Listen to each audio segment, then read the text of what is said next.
Accidente mortal no corredor Lugo-Monforte á altura do Corgo. Unha persoa resultou falecida, outras dúas quedaron feridas graves e 6 leves nun sinistro no que se viron involucrados 3 vehículos. Foi contra as 6 desta tarde en Anseán.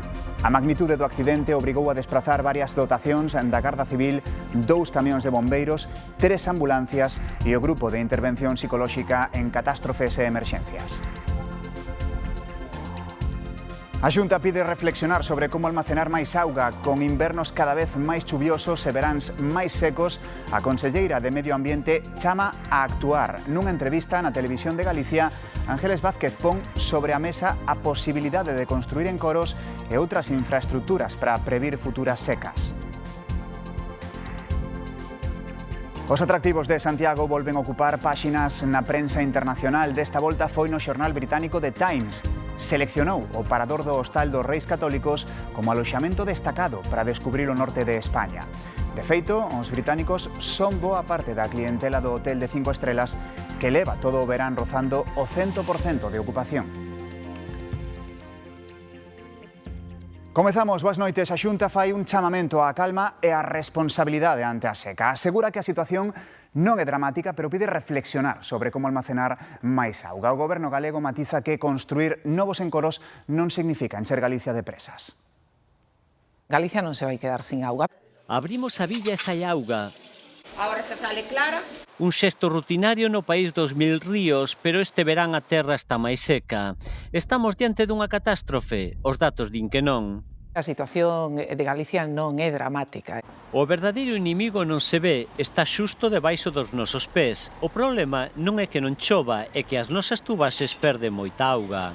Non podemos asfaltar solo as rúas, é que temos que profundizar e ver como temos as nosas tuberías. As auditorías son demoledoras, case o 20% da auga potable esvaese en fugas antes de chegar aos fogares.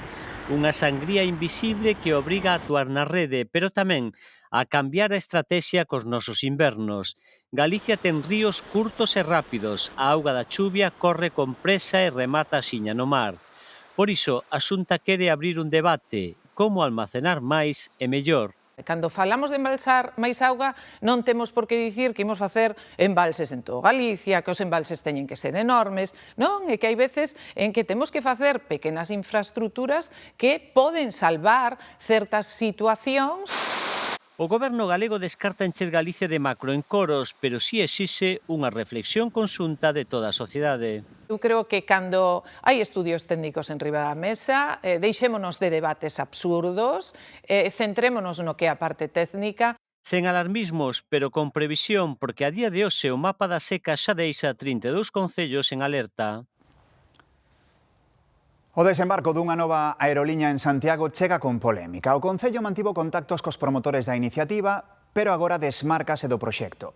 Mentres, a oposición fala de incoherencia do goberno local polos supostos vínculos da compañía con Israel. A proposta da nova aeroliña Fly to Galicia para comezar a operar no aeroporto de Santiago xerou debate na cidade. A previsión é que inicie a súa actividade en decembro, con 8 rutas diferentes e un total de 17 frecuencias semanais. Os destinos anunciados son 3 nacionais, Zaragoza, Alacant e Granada, e 5 internacionais, Bruxelas, Praga, Múnich, Venecia e Milán. Para operar todas estas conexións, subcontratará os servizos a unha aeroliña romanesa que baseará un único avión en Santiago. Ante as dúbidas sobre a solvencia do proxecto, o promotor defende a súa viabilidade. Entiendo que haya dudas y al tratarse de un proyecto nuevo, pero iremos respondiendo a ellos con hechos. Segundo publicou a prensa, a compañía romanesa que operará os voos ten a súa base de operacións en Tel Aviv e conta con capital israelí. O Goberno Municipal de Santiago, liderado polo BNG en coalición con Compostela Aberta, mantivera contactos co promotor de Fly to Galicia. Tras trascender estes vínculos con Israel, desvincúlase do proxecto. Non houbo absolutamente ningún investimento económico, nin hai ningún compromiso económico. O que houbo foi os lóxicos traballos que se fan con calquera persoa ou con calquera compañía que quere operar no territorio de Santiago de Compostela. A oposición reclamalle explicacións ao executivo da nacionalista Goretti San Martín e aféalle o que considera unha contradición. Que levaban meses falando con este proxecto e avalando, e agora dísenos que non sabían nada, nin de quen iba a operar eses voos, nin do historial das persoas que están detrás desa compañía. O Concello non pode avalar aventuras opacas en garantías técnicas nin financeiras, ni xogar cos cartos públicos alegando confidencialidade. O voo inaugural de Fly to Galicia entre Santiago e Zaragoza está previsto para o 1 de decembro. Cada vez falta menos para a volta ao cole. En estes días son moitos os pais que buscan o xeito de gastar o menos posible. Mercando os libros de segunda man, podemos chegar a aforrar 200 euros. Setembro xa está á volta da esquina e con el chega a temida volta ao cole. Moitas familias mercan nestes días os libros de texto e comproban de primeira man o alto prezo que teñen. Non pode ser que con pequenos de 7 anos gastar 230, 250 euros en libros, é unha animalada. Porque mentres teñas un vas ben, no momento que teñas 3 ou 4 fillos ou 2 fillos son 500 euros ao mes. Que dices tú, bueno, se os pago un todo ano ben, pero da librería non lle podes decir, mira, pago chos a plazos, porque te vai decir, non é así, ou os pagas, ou estés ou non estés. Entre os trucos que temos para aforrar está o non esperar a última hora, comparar os prezos de diferentes establecementos e o mercado de segunda man. Aplicacións como Wallapop poden supoñer un aforro de preto de 200 euros por fillo. Pareceme unha boa opción porque ao final os libros de texto novos son bastante caros e co paso dos anos parece que se encarecen cada vez máis e bueno, pois sí me parece unha boa opción, sí.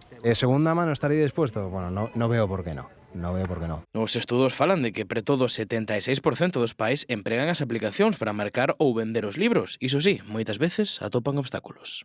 La cuestión está que el material a día de hoy que utiliza principalmente en su colegio para la reventa no sirve, porque muchos son de escritura. E, por suposto, están aqueles tamén que apostan sempre polo novo. Yo escogería de coger los nuevos porque, bueno, porque utilizados pues es más difícil que el niño aprenda y me parece más fácil comenzar así. Xa ven que empregar libros novos está moi ben, pero poder aforrar 200 euros parece tamén unha boa idea. A Coruña e Arteixo extraen en Meicende un punto para conectar os seus servizos de bicicletas. Alí, os usuarios cambian de bici e continúan o traxecto polo outro concello. Moverse en bicicleta pública entre Arteixo e a Coruña é dende agora un pouco máis fácil. O novo intercambiador de Meicende enlaza os servizos de ambos concellos. Podemos elegir, ¿no? Que tanto la de Coruña podemos elegirla hasta aquí y de Arteixo pues de aquí a más arriba y me parece una idea grande, bien. Eu traballo na Coruña e traballei tamén en Arteixo. Para ir por Coruña emprego as bicis, pero para ir a Arteixo ata agora empregaba o meu vehículo particular. Pero agora con a nova incorporación de bici Arteixo, pois igual fago tamén o intercambio. Como non está permitido usar as bicicletas fora dos municipios correspondentes, o intercambiador fai de fronteira. Nela, os usuarios cambian de vehículo e continúan a ruta. Iso sí, para facelo teñen que estar dados de alta nas dúas plataformas de acceso. Hai que darle que está candado na aplicación, escaneamos o código QR, detéctao, a veces dará un pouquiño, e cando está a luz verde que dice que está desbloqueado. Sí, eu antes iba en bus seguido, que non teño coche, pero ahora vou en bicicleta. Y trabajo en Marineda, pues con las bicicletas me se hace mucho más fácil. A esperar un bus a 15 minutos, pues llego en bicicleta en 5. Unhas 65.000 persoas viaxan a diario entre estes dous concellos xerando un tráfico denso. A idea é que cada vez máis persoas aposten por deixar o coche na casa e se apunten á mobilidade sostible. Os gandeiros galegos tiran de tecnoloxía para loitar contra os incendios. Están a probar nas vacas un sistema para que manteñan limpas as leiras que eles queren en sen usar barreiras físicas nin pastores eléctricos. Vexan. Esta vaca vai con GPS. Forma parte dunha proba piloto de valado virtual para facilitar os traballos dos gandeiros e axudar na prevención dos incendios. Non hai ningunha varita mágica para a prevención de incendios, pero salvo a chuvia, creo que a mellor, entre outras, é a gandería extensiva. Dende unha aplicación no móvil, o gandeiro marca a zona onde quere que estean os animais e esa zona convértese nunha especie de recinto invisible. Un valado que se monta no que é a app, é dicir, cerrase a finca na app, actívase e entón o que fai é que ese animal ten que estar dentro desa finca. As vacas levan un GPS e o gandeiro pode saber onde están en todo o momento. Se o animal se achega ao extremo da finca, recibe un aviso que fai que volva cara atrás. Necesitan un entrenamiento para para que elas se vayan adaptando. A idea é que o gando axude a manter limpas as franxas arredor das aldeas, reducindo o combustible que pode alimentar un incendio. Queremos dar un paso máis neses desbroces das faixas secundarias que, insisto, son na inmensa maioría propiedades particulares, que é moi difícil ás veces de limpar por a orografía do terreno, porque son fincas pequenas, porque hai arbolado e ten que ser un desbroce manual. Ademais de para ter localizadas as vacas, con este sistema tamén se coñecen os hábitos dos animais. Rexistra canto tempo botan pastando, rumiando ou descansando. De novo, a prensa internacional loa os atractivos de Santiago. Desta volta foi o xornal británico The Times que recomenda o parador do Hostal dos Reis Católicos como base para coñecer o norte de España. Os británicos son boa parte da clientela do Hotel de 5 estrelas que leva todo o verán rozando o 100% de ocupación. O edificio plateresco construído polos Reis Católicos entre 1501 e 1511 é un dos hotéis máis cobizados do mundo, con numerosos premios. Os xornalistas de turismo elixiron este ano o mellor hotel de España e National Geographic o mellor hotel con historia. Agora, o artigo publicado hai uns días en The Times destaca o hostal como base para coñecer o norte da península. Positivo non só para o propio Hostal dos Reis Católicos, que creo que tamén é positivo para a cidade de Santiago de Compostela. En xeral, como fala o artigo, do norte de España. Algo afectará e algo influirá positivamente para que os británicos tamén, veñan ao norte de España, veñan a Galicia e veñan tamén ao Hostal dos Reis Católicos. Xa teñen notado que artigos como este ou mesmo películas atraen clientela. Películas como foi o The Way en su momento, ou o ano pasado unha película italiana que se chama El Buen Camino, tuvo moita repercusión, tuvo moito éxito en Italia, e este ano creo que son os segundos, os terceiros estranxeiros en volumen os italianos. Por ubicación, historia ou arquitectura, malia a información previa, o lugar sempre supera as expectativas do visitante. Ubicación, e a historia e o edificio. Isto é unha xoia arquitectónica, un ben de interés cultural, e a historia. Dormir nun edificio que ten 500 anos de historia é como dormir nun museo. Entonces, eso é o valor añadido que lle dá a xente que ven aquí. Británicos e franceses son, xunto aos estadounidenses, os principais clientes estranxeiros do Hostal dos Reis Católicos, que leva todo o verán rozando o 100% de ocupación. Por algo será. As illas de San Simón e Santo Antón na Ría de Vigo xa son lugares de memoria democrática. O Boletín Oficial publica hoxe a resolución pola que se lles outorga esta distinción, así como protección legal aos dous enclaves. Desde 1936 ata 1943, a illa de San Simón foi empregada como prisión e a de Santo Antón como cuartel militar e cemiterio. Esta declaración como lugar de memoria democrática chega unha semana despois da do Pazo de Meirás.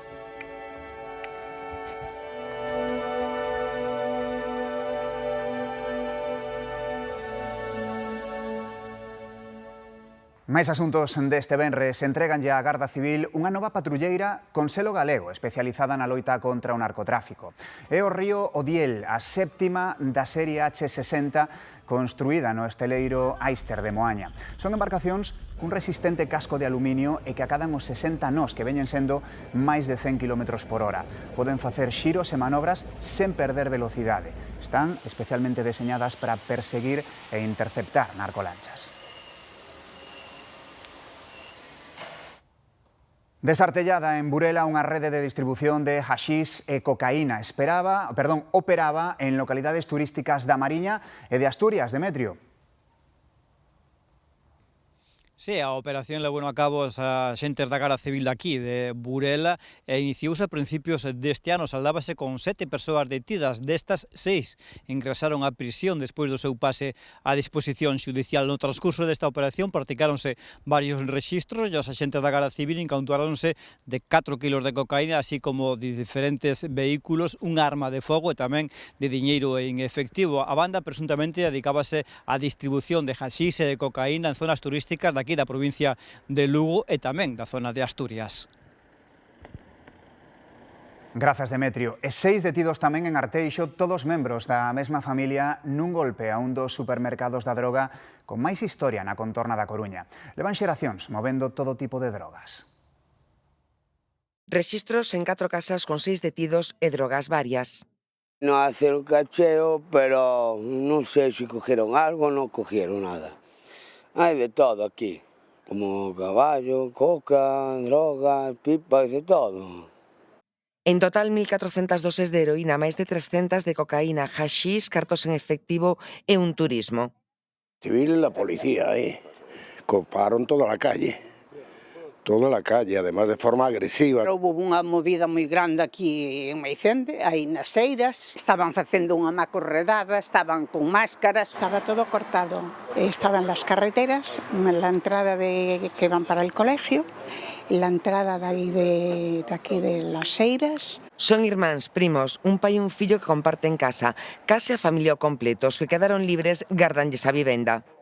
Somos todo familia. Allá la Guardia Civil, aquí, petaros, yo vi la puerta todo roto, todo esto, Ya vine yo aquí y me hice cargo de ellos.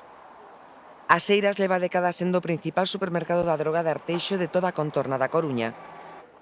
A veciñanza sempre se queixou da conflitividade, pero doille especialmente a quen foi vítima directa do que ali se move. Me tocó uno de mis hijos con eso.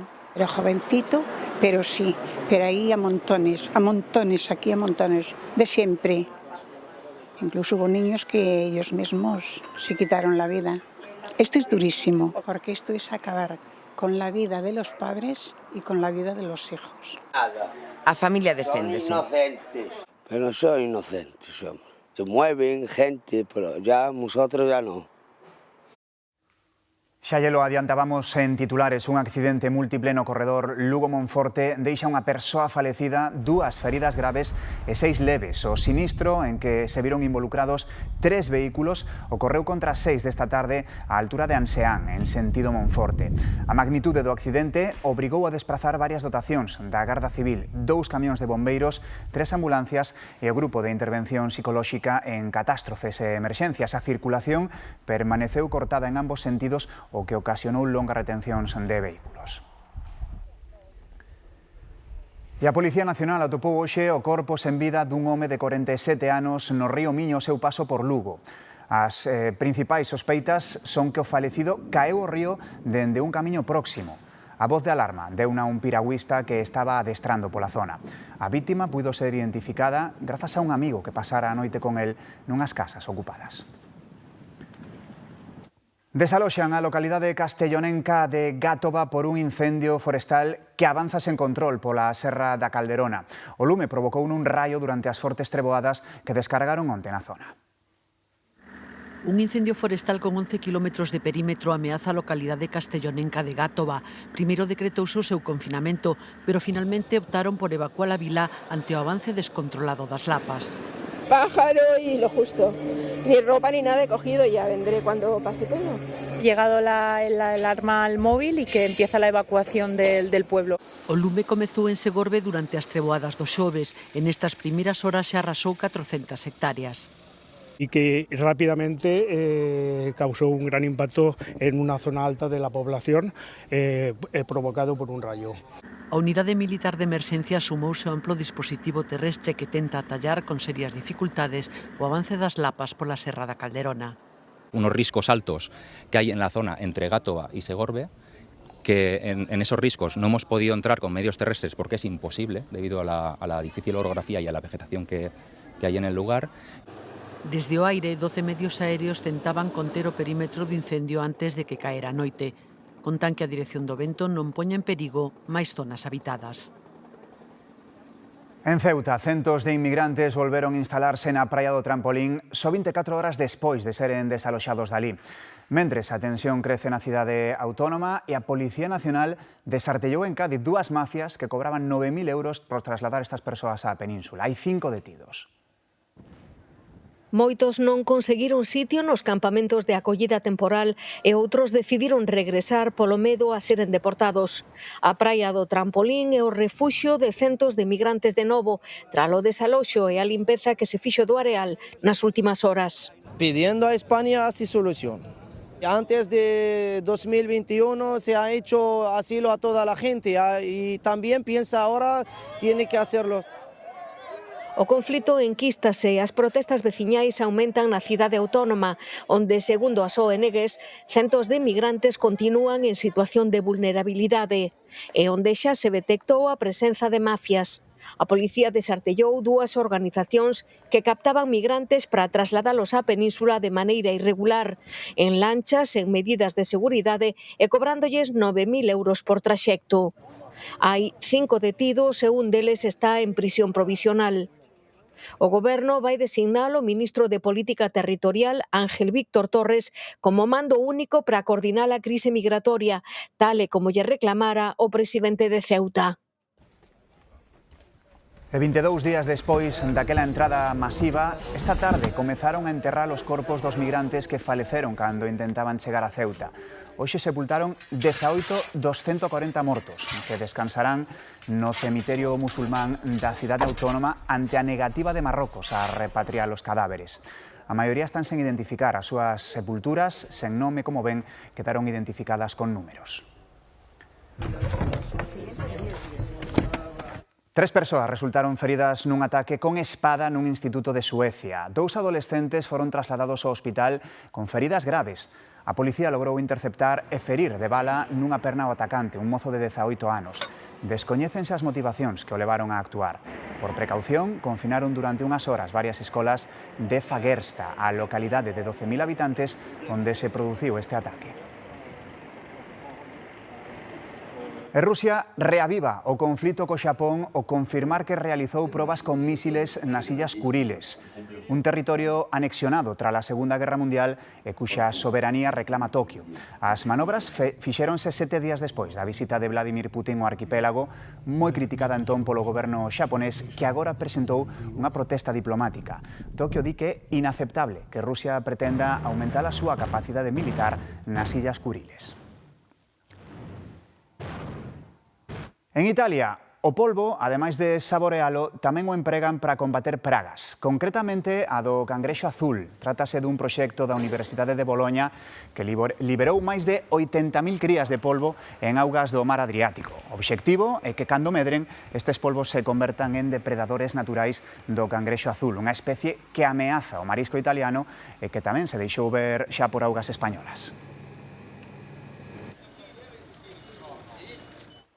Agosto é moito agosto e de novo estamos ás portas dunha fin de semana cunha axenda festeira ben intensa. Hoxe e mañá o Río Verbena Fest reúne en Pontevedra a nomes referentes do indie español como León Benavente ou como os galegos Xoel López e Carlos Ares. En Xinzo, a festa do esquecemento recrea a partir da lenda do río Limia a época romana e castrexa. E en Ferrol comezaron as festas por diante 11 días cun amplo programa que arrancou co pregón na Praza de Armas. Patricia.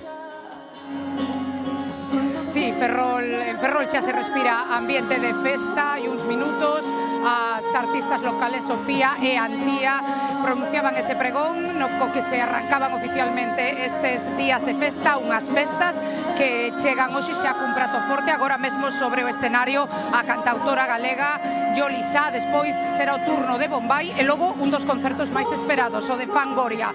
E é que a música é unha das grandes protagonistas nestes días de festa e a este escenario subirán artistas como Vanessa Martín, Siloé, Leire Martínez, Budiño, De Ningures ou Celtas Cortas. Música, gastronomía e tamén actividades para os máis pequenos da casa por todos os recunchos desta cidade. Por certo, é broche de ouro porque o último día, o 31, espectáculo de drons e fogos de artificio para poñerlle o broche de ouro a estas festas do verán en Ferrol. Son días de moito movimento nos aeroportos e normalmente pasamos por eles con presa, sen reparar, pero hoxe traemos unha escolma dos máis fermosos, escollidos por un premio de arquitectura. Esta que ven é a Terminal 3 do aeroporto chinés de Guangzhou, con terrazas, con patios, con xardíns. Esta, na India, impresiona polas súas bóvedas inspiradas na orquídea do bambú. Ás veces, gozar do camiño importa tanto como o propio destino. Hoxe sí, que pase unha feliz fin de semana.